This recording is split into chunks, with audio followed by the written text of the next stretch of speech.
Hello, everybody, and welcome back to Jenny from the Chopping Block, Recipes for Success. And today we have Erin here live with us.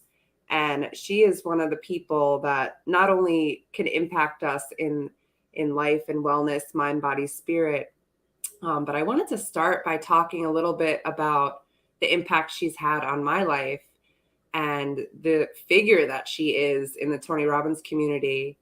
I remember hearing after my significant other at the time had a massive stroke, you were the first on the scene, as far as my understanding, and how you dealt with that, or how like what was that on your end? Because I don't think I ever spoke to you about that. But I always wanted to obviously thank you, especially in person, for just being there for me and one of my loved ones. Yeah, absolutely, Jenny. So thank you so much for having me. It is a true honor and a pleasure to be here, to be a guest with you. And it was a true honor to be one of the first people on the scene when you guys were experiencing what could be considered a life-altering event. Mm-hmm. And so at that particular event, I was working in a supervisory role in our security operations. And I got the call, and I actually have a background in health and wellness. And so immediately when I walked up on the scene, I actually probably wasn't the first one there. I'm pretty sure there were a few participants back there with Chris to begin with. And when I got there, it's one of those things where it's a situation, it has a lot of urgency. You don't necessarily know what's going on. You want to do absolutely everything in your power to support where you can.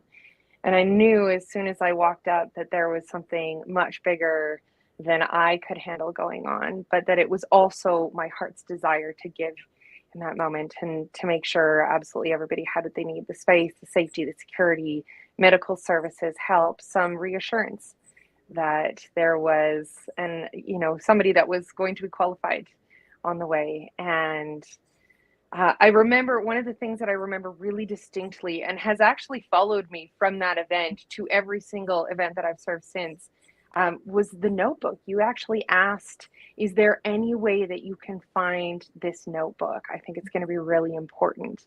And I don't think that you guys ever got it back, but it is something that we looked for. A whole bunch of us looked for it relentlessly. We looked at multiple, layers in the organization, places where there's lost and found in the building, as well as, lost and found with our organization.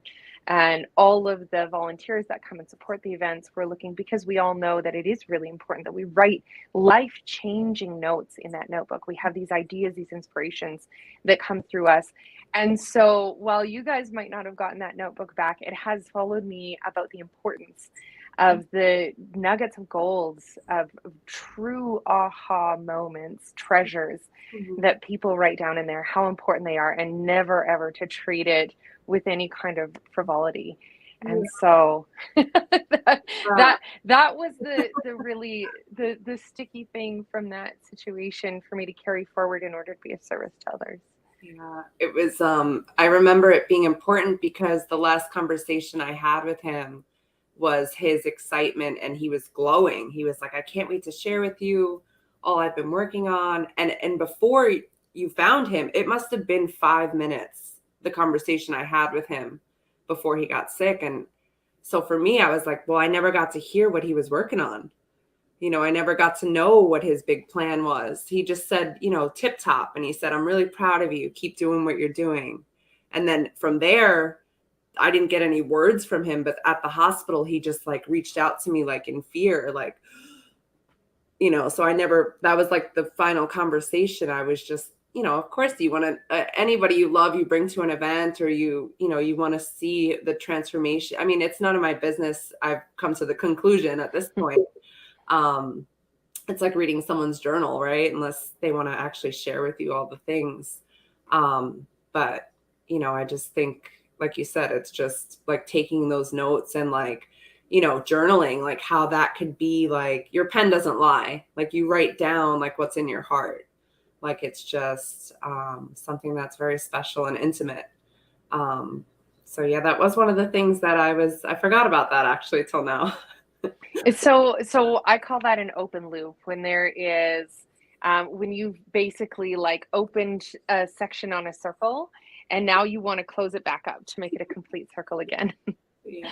So an open loop, I get it. And that was an incredible event. Crazily enough, people who are listening to this wouldn't know this, but you and I have had a conversation about how I rediscovered that that was you when we got to do some service together.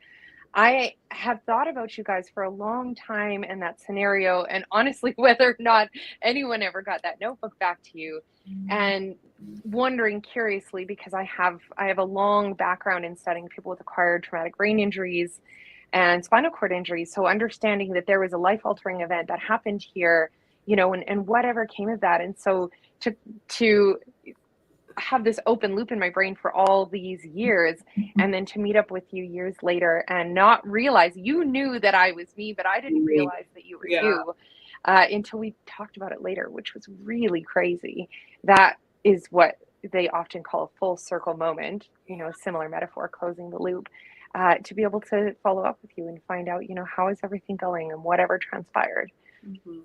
And the other thing is, like, sometimes we don't realize the impact we've had on others, or the gratitude, like me, there was somebody out there that just had this like respect for you, that like appreciation, that wow, like this person is remarkable, but you never probably even knew that I was feeling that or seeing that, or I didn't get the opportunity to tell you thank you in person. So that was yeah, that is special. Yeah, that is pretty special. And no, of course, I didn't have any idea. And I think that that's true for all of us. We really, truly do not know how we conduct ourselves, what we say, what we think, and what we do will affect other people in the world. And it affects other people in the world so greatly that I've made it part of my personal mission to tell people how other people speak of them, because I think it's really important that we know. We often create a dialogue in our head of what we think people are thinking and saying about us. When we truly hear what people say, we're often surprised because it comes at a depth we would never have expected, and a level of honesty that we're, sometimes often shying away from. So I love that you have those thoughts, that you are bold and brave enough to share them, that we have had this full circle moment, and that we've been able to come back together and converse about the things that have happened, our feelings about them, what's transpired since then, and go even further. So thanks for that. Thank you. And I wanted to dive straight in with you about your self-care company. I see that it's Mind, Body, Spirit, and this is totally in alignment with this segment of the podcast series. I think we're up to like 120 since COVID of these interviews like this, and I like to do like a focused topic, and this topic is all about mind, body, spirit, all about alternative care, medicine, wellness is the most important. And I feel like, as much as I see like what you're doing, like I've jumped on some calls with you when you're doing, or lives with you when you're doing the tapping. And I was introduced to that a couple years ago. I didn't know what that was right away. I want to first hear maybe like what inspired the self-care company, and how have you like grown within that, or what's most important to you about it? Woof, that's a great question. So I was born into a career very accidentally. I was seeking a sense of something and I didn't know what it was. And so I went out and I got some career counseling advice. I did a whole bunch of personality tests, which is, my first foray into personality testing got me geeked right out on personality testing. So if there are any personality tests out there I haven't done, I want to do them. I love them. And so I started doing this testing and going down this road of figuring out, what do I want to do? How do I figure out what I want to do? Because I didn't know what I wanted. I had no idea. I started saying yes to things I would have never said yes to. One of the things that happened is that I said yes to a job as an optometric assistant. So I was an assistant to an optometrist. And it sounds like a pretty glorious job. It was a great paycheck. There was no more than 45 minutes of overtime. Never worked on evenings or weekends, or holidays. We always had staff meetings at lunch. But within 3 months, I realized that it's that job or the optometrist, and there's nowhere to move. And you don't want to have peaked in your mid 20s.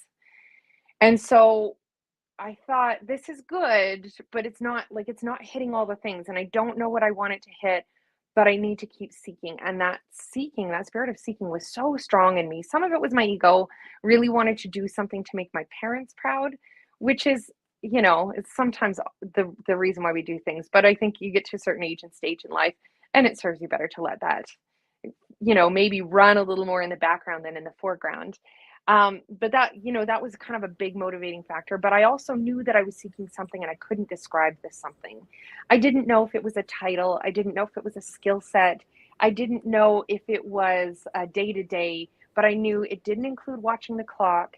It didn't include wishing I was somewhere else, and it didn't include full body pain. So had experienced a lot of service jobs, customer service, working in restaurants, bars, retail, where my body would just be so sore by the end of it. My feet, my low back, my legs, absolutely everything hurt. And I wanted something where I could not use my body in a way that made me feel worse after I'd gotten there. So about 3 months into this job as an optometric assistant, I noticed people walking around outside. And I was not an outside girl. I was the kind of girl that would get eaten by any mosquito, within 100 miles. So I didn't love outside. I didn't love bugs. I didn't love too hot or too cold or too wet or too dry. But I had this longing inside of myself to be outside with those people. And I didn't know what it was, but it kept me looking and seeking. And so, in the middle of this weird transition, I decided I was going to do a whole bunch of things. One of the things, ooh, that's my dog, must be the mailman. She is a stone cold killer, as you can hear. Yeah, guard dog. She is a guard dog. So,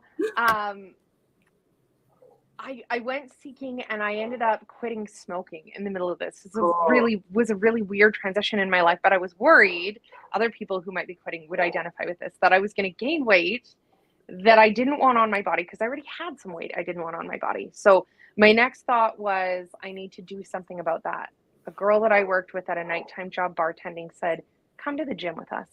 I had never been to the gym. I was the kid that would make excuses in phys ed class about fake headaches and fake cramps and fake asthma and all kinds of, or even real asthma, to get out of physical exertion because it wasn't strong or coordinated or fit or comfortable. And so I was very unlikely to join a gym, but I just thought, I need to do something. I need to change something to find the thing I'm looking for. So that's what I did. And I started going to the gym. I never did end up going to the gym with the girls who invited me. But what ended up happening was, while I was there, the manager came over and said, hey, you're really good at this. Have you thought about doing it for a living? And because I was seeking, I was open. And so I said, what does that mean? And she said, well, we're looking for group fitness instructors. And right away, my brain shut down and it said, no, I come here, I work out alone. I have a personal trainer. That's not my jam. I'm not a groupy, fitnessy kind of person. I'm barely a get in the door kind of person. So I asked her what it entailed, and I asked her what it paid. And after we had the conversation, I said, thanks, but no thanks, and went about my business. And another 3 months went by. And luckily, the people at this gym had incredible sales training. Sales training is relationship training.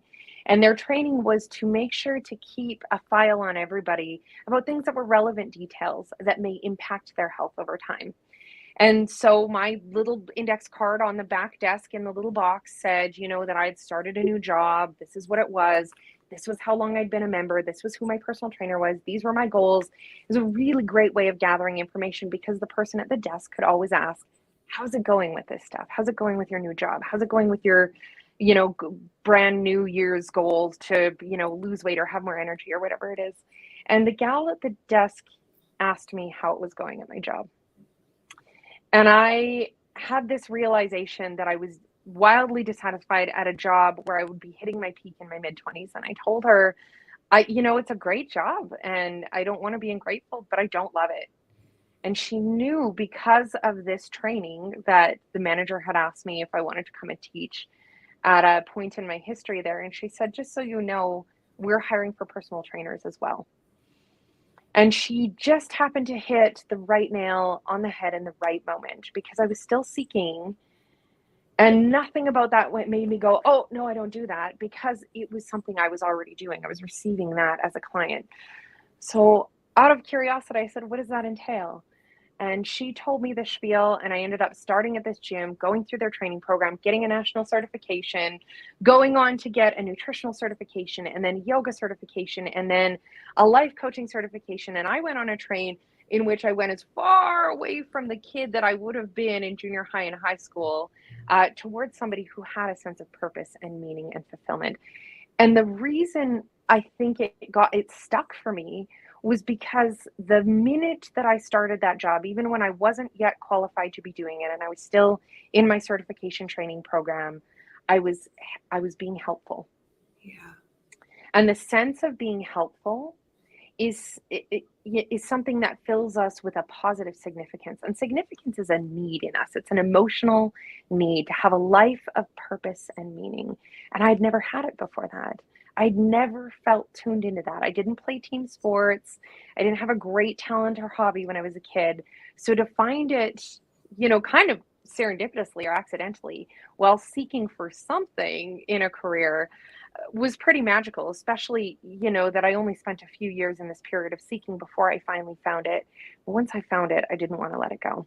And so I went through a long period of time where it was mostly a fitness-based business. I left that gym within 6 months simply because the practices of a commercial gym and the reason why I got into the career were at odds. They were clashing. So commercial gyms traditionally wanted to sell personal training to anybody who would pay for it, not necessarily that they needed it or that they had the money to afford it. And of course, both of those things hit me in the standards of integrity. So I couldn't really do that part of the job well. And so I decided I was going to go off on my own and figure out something. And by accident, I opened a business. And that personal training business lived under a long name called Healthy Start Fitness for 14 years. And nobody had any idea what my business name is. I live in a town of 100,000 people.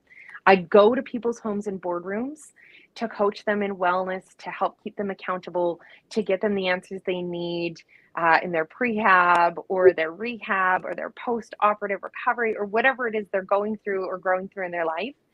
And I thought, this isn't going in the direction where people really need it. And so I sat down with a girlfriend of mine who had been a longtime client and friend. We talked about her dreams, and she said, I have a dream of helping people in a way where I do this in live events, in retreat settings. And it is, her vein of help is psychology. So she's a psychological helper. So I said, I have a dream and a vision too. Let's bring these together and see what we can create. And so we did. So we started running day retreats, and then we had weekend mountain retreats. And then she has an incredible career helping people through addictions into sobriety. And she decided she was going to stick primarily with that. She had started at a new place, and the stress of being in business for yourself isn't really for everyone. And I asked her, can I keep the name we created, and can I continue on and help serve people in this way? And she said, absolutely. And that is where the self-care company was born. It put to bed the Healthy Start Fitness, not sticky personal training brand, and brought into the forefront that self-care isn't just a one-legged stool.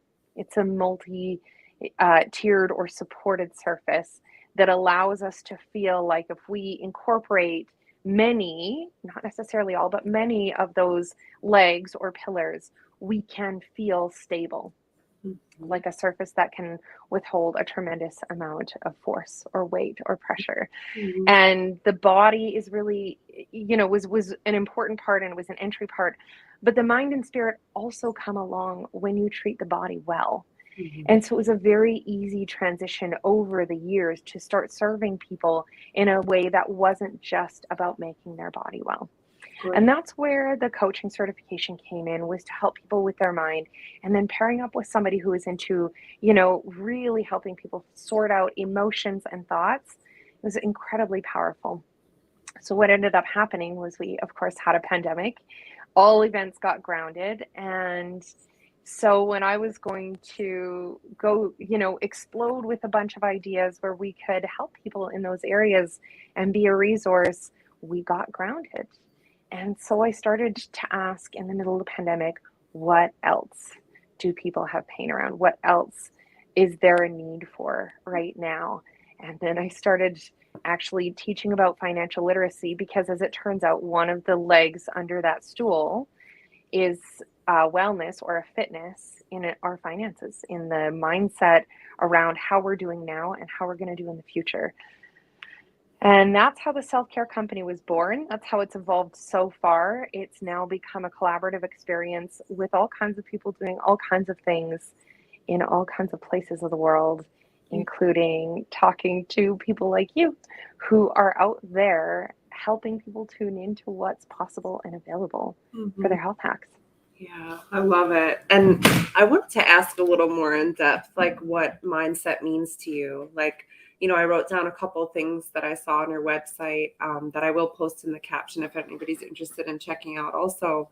But mindset mastery, like what does that mean to you? Like how, I think you paired mindset mastery with meditation. I love this question. So Tony Robbins was actually the first person to solidify the idea in my mind that we have control over our mind. In the beginning, we actually don't. Often we have no control.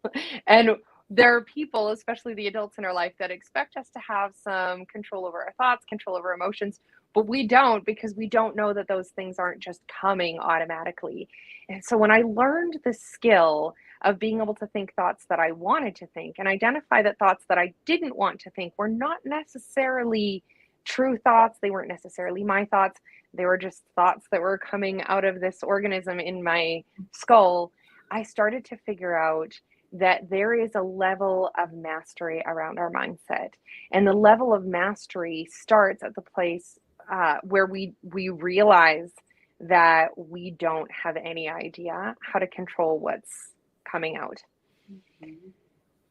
We can't know that we don't have any idea how to control it until we know that we can control it. And until somebody introduces the idea to us that we are the boss, that we have command, and that with just a few ideas, we can actually take complete control over this organ in our mind, or that is our mind, we can't possibly have any level of mastery. Mm-hmm. Everything that's coming out is automatic.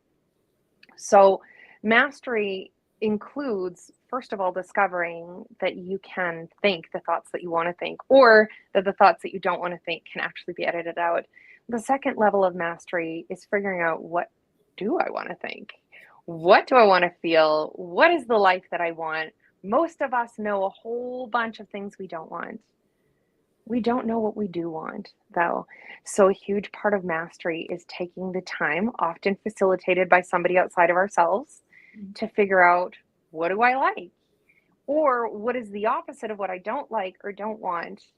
That starts our list of what we do want. What do we want to think? What do we want to feel? What kind of life do we desire to produce? How do we want to be, and who do we want to be? And what do we want this life to have been about?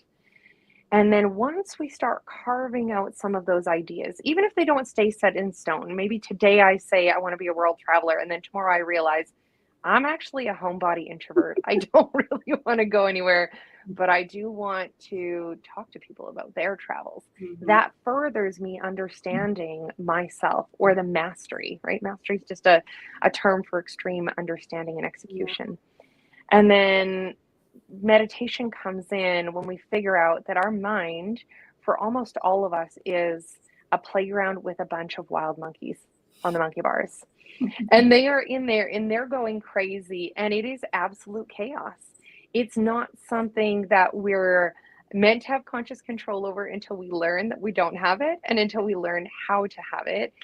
But really, once most of us get this idea that, oh, I am not my mind, I am not my thoughts, these things are coming out of me, and I can actually turn them in a different direction that more suits me, mastery is right around the corner. Gorgeous. And you put like 3 minute, you recommend 3 minutes a day of meditation. Can you share with us maybe like something that you like is your go-to, or what made you come up with the 3 minutes? Well, the monkey mind is always going in this chaotic pattern, and doing anything meditative, so anything quiet where we're with our thoughts, we can give ourselves the experience of noticing how quickly do those thoughts go, how loud are some of them, how chaotic are some of them, how true are some of them, how crazy are some of them. Some of the thoughts we all have kind of this deep underlying fear that loops over and over in our mind. And for most of us, that fear has a similar pattern or vein. And it's, I'm not enough. I won't be loved. I'll be homeless. I'll be desolate. I'll be completely abandoned. There is a primal fear inside of us that keeps us making relationships and doing good things out in the world so that we stay part of the herd, which is how we survive as communal animals. So when we get really quiet, we can kind of notice that sometimes the fears that are coming up in there are making those monkeys act like kids that we've just fed a bunch of sugar to. Meditation as a yoga teacher, so I've been teaching yoga for 16 years. As a yoga teacher, it was something that I knew that I should have a practice at home for, and that it would increase my mindset mastery, but I wasn't doing it. It was one of those things where you should, you don't do it, you should. So I said to myself, because all the classic meditation teachers kind of say, if you don't have an hour to sit down for meditation, then you need an hour and a half. I love that. So in my mind, I needed an hour and a half. The first time I sat down for an hour and a half, I didn't even make it 3 minutes. I could sit and I could teach meditation, no problem. But the minute it wasn't some sort of a theatrical display of being meditative, I ran into my own monkeys in my own mind, causing chaos. And so I started to pare it down. I said, okay, let's make it 45 minutes, cut it in half. Nope, that didn't work. Half an hour, 20 minutes, 15 minutes. I got all the way down to 5 minutes and I still couldn't do it.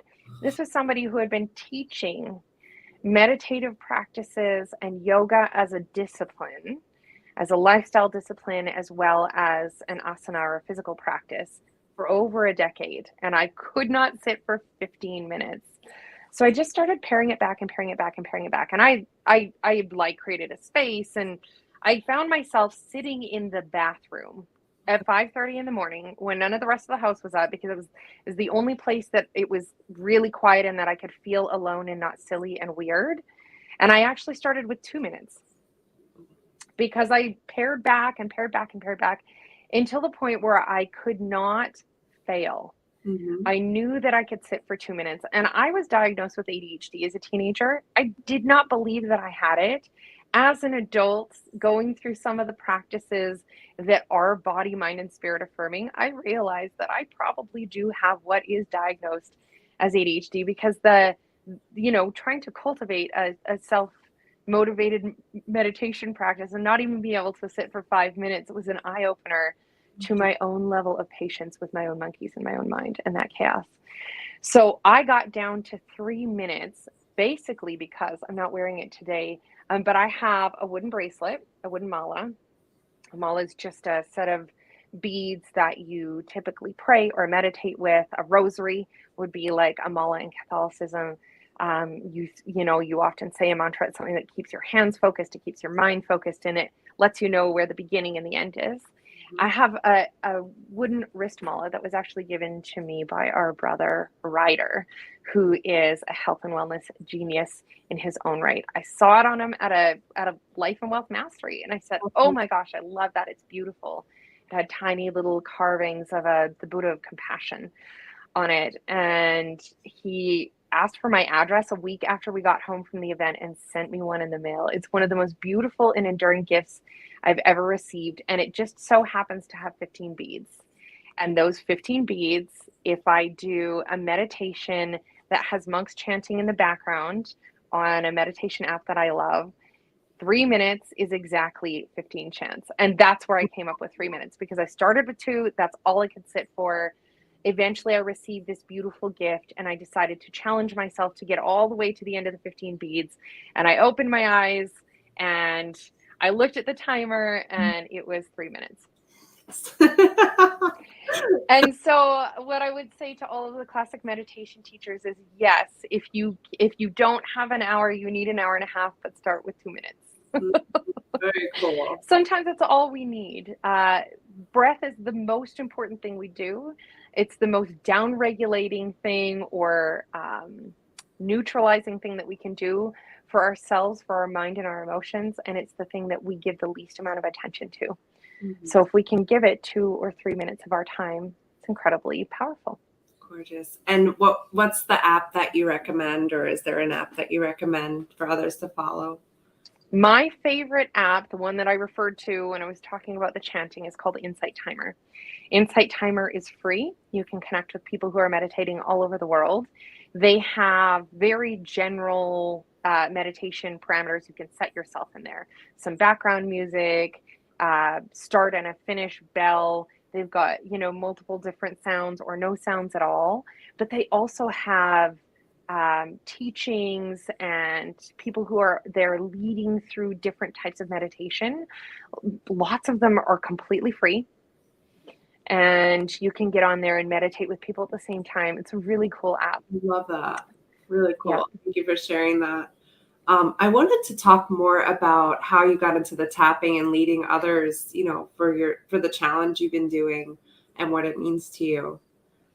So we started an online challenge to do meditation. It was really just like everything I've ever done, born out of somebody's needs. Somebody who's a long-time dear friend of mine came to my house in the middle of the pandemic, myself and my husband. She's really good friends with us.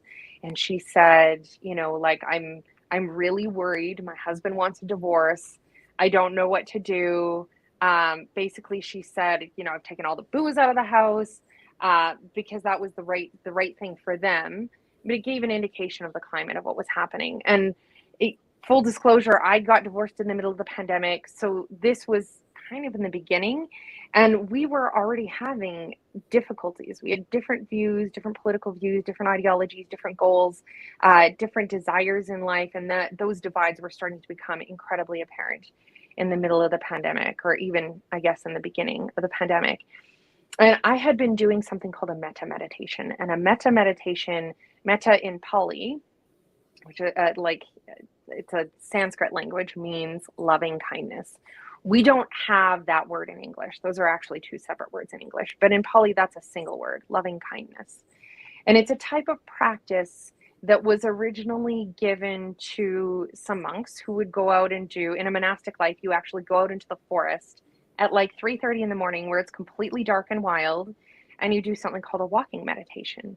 And you take mindful steps on the earth and you be with yourself and you see what arises in your practice. And these monks came back and they said to their guru that it was really scary out there, that they could hear the coyotes and the wild sounds. There is no light. They didn't know if they were safe. And they just found themselves being completely consumed and preoccupied with this terror. And the basis of meditation, especially as a lifestyle, is to allow yourself to rationalize the fears that come up in the animal, is to become a little more human and a little more humane to this self that is at our primal nature, just, a complete wild animal. And so the guru said to the students, okay, we will do a loving kindness meditation. You will send all of the creatures these wishes to be well, to be free from harm, to live a good life. And when you wish their freedom from harm, in turn, it will give you reassurance of your own freedoms.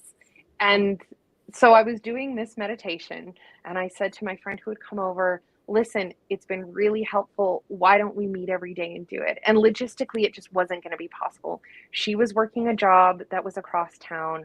We weren't gonna, even though it's not a big city, we weren't going to make it face to face. And I said, I'll tell you what, I'll jump on Facebook Live and I'll just do it with you. And I had this idea in my head, nobody's watching, nobody's ever going to see it. It's just going to be for this, this dear friend of mine who is in need. And that's how it started out. But people sometimes do take notice and they do jump on board. And so I said to her, let's do it for 90 days, because I know it's 90 days to really repattern the thoughts in your brain. Beautiful. And so by the time 90 days was done, we had gathered a small community of people. So we started a page for them where they could share their experiences privately if they wanted to. And I started getting tons and tons of feedback. And so we moved out of metta as a 90-day practice into something else. And we had gone through a couple of things. One of them was a Ho'oponopono prayer, which is Huna as a the Huna practice or lifestyle as kind of like a singular 10 or 15-minute practice, much like a loving kindness meditation. There are words that you say, and it releases some of the grips that come to us primally that are fear-based. And then I don't even remember what the catalyst or the trigger was, but I realized that tapping was going to be a really great offering right around the holiday time, because there was a lot of trauma coming up for people. And I'm pretty sure I was feeling it. I'm pretty sure I was the one that felt it first. So I probably pioneered the need for it. And I had been to a tapping professional, and I had had such a profound experience of a release of shame that I had kind of felt in my family of origin. It's crazy, crazy story, but it was about learning how to tell time as a kid. This weird racket in my relationship with my dad about the breakdown of what would happen in these sessions when I would try and learn how to tell time on a clock. And so I went through this tapping therapy, and it was so profound. It changed my relationship with my parents that I was like, oh, I need to do this all the time. And so I was doing a self-driven practice. Had gone down a rabbit hole and had been told about a guy who had invented something called like a faster style of tapping, faster EFT, or the faster emotional freedom technique. So when I dug in, I was like, yes, this is good. Let's go share this out into the world. And that was it. Took a 5-day free, course from him, went out and shared it and told everybody in that practice, if you're looking for a practitioner, go find them. They're out there. And I do still often say that. I think this is our third round, maybe in 2 years, where we've done a challenge of tapping in sequence day after day until that we finished, a 30-day period, a 60-day period, or a 90-day period to really change whatever it is that's going on inside of us. We are in the final week of a 60-day practice of tapping right now.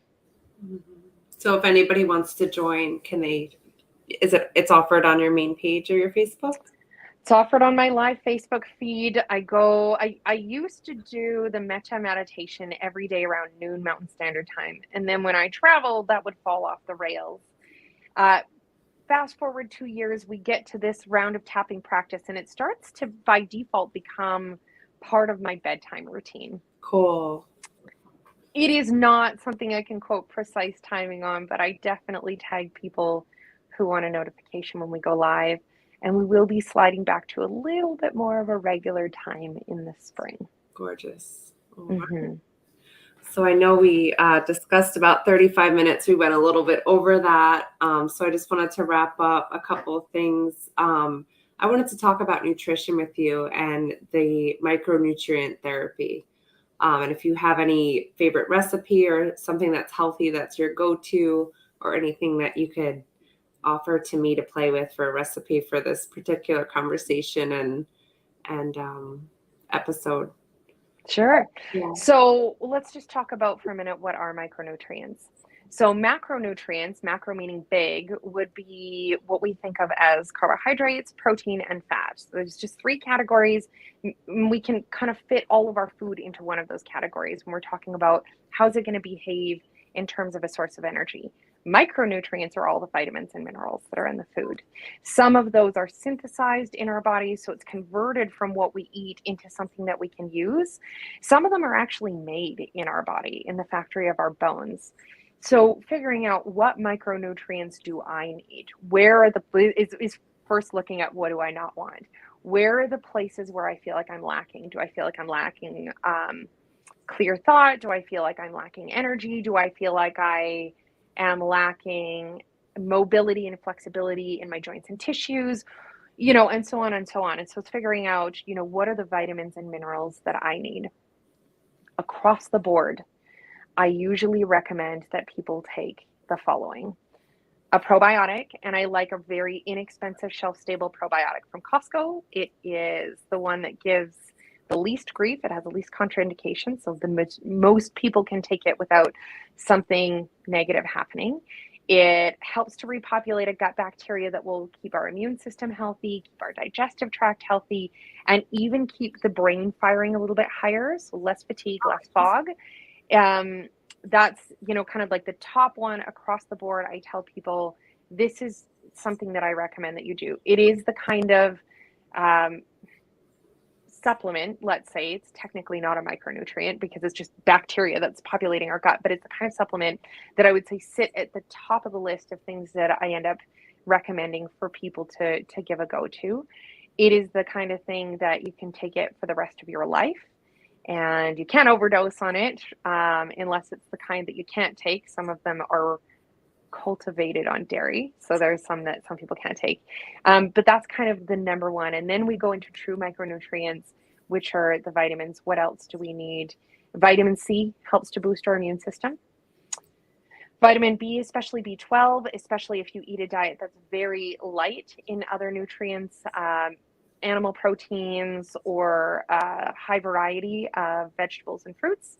B12 will be one that you want to supplement, and it really helps with energy and to break down our food, our carbohydrates, into that energy it uses for the body. Also really helps with brain fog or fatigue and just a consistency of energy throughout the day.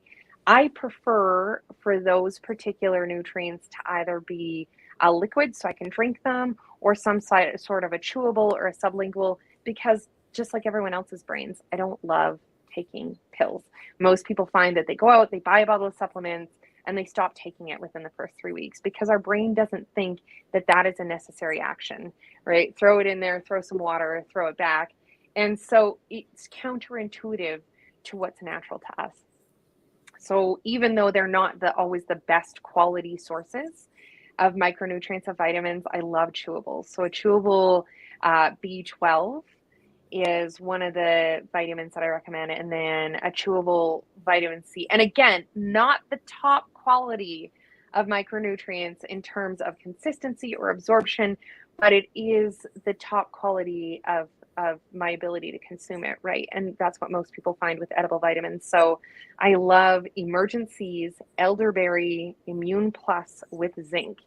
So especially if you're exposed to other people who are under the weather, other people's micro gut flora, or just general microbiome, having some zinc, some vitamin C, and even some elderberry, which would be considered a food supplement, to boost your immune system will keep you in a better place in terms of being able to ward off anything that doesn't belong in your body.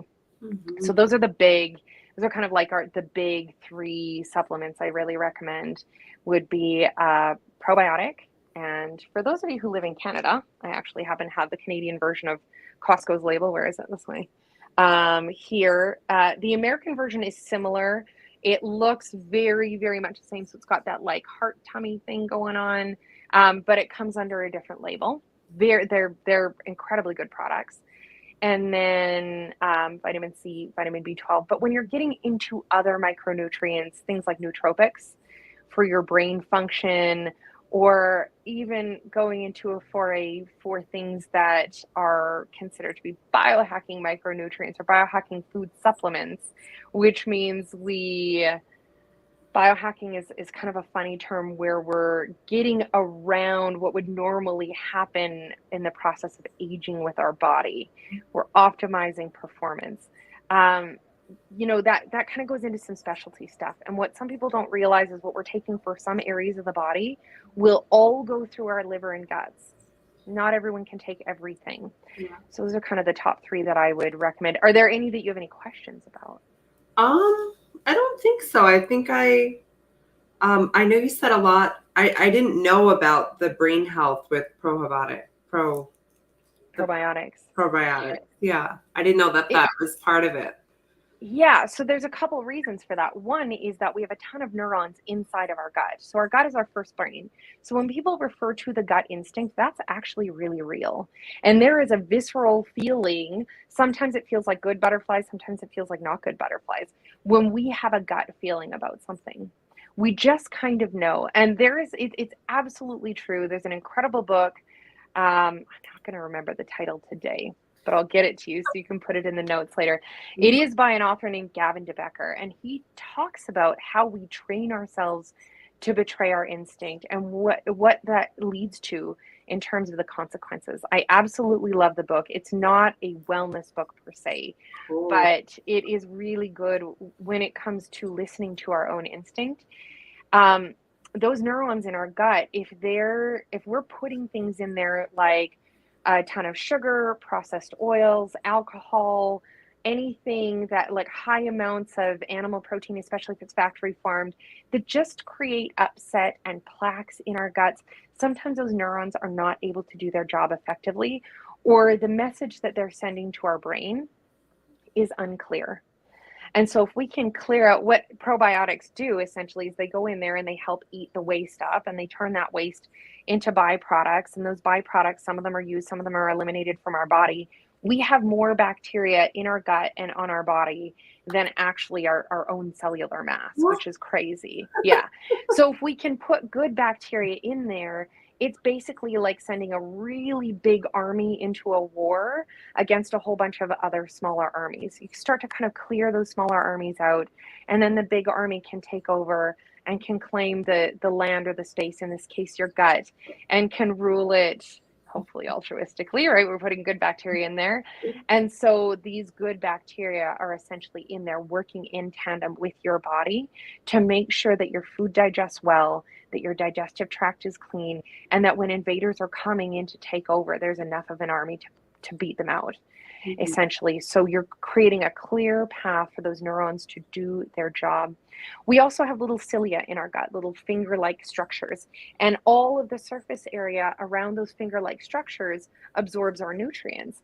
And when we eat things that are not good for us personally or us as a society, those fingers flatten out, and we end up with a fairly smooth surface area that does not absorb enough nutrients to keep us nutrified, to keep us healthy.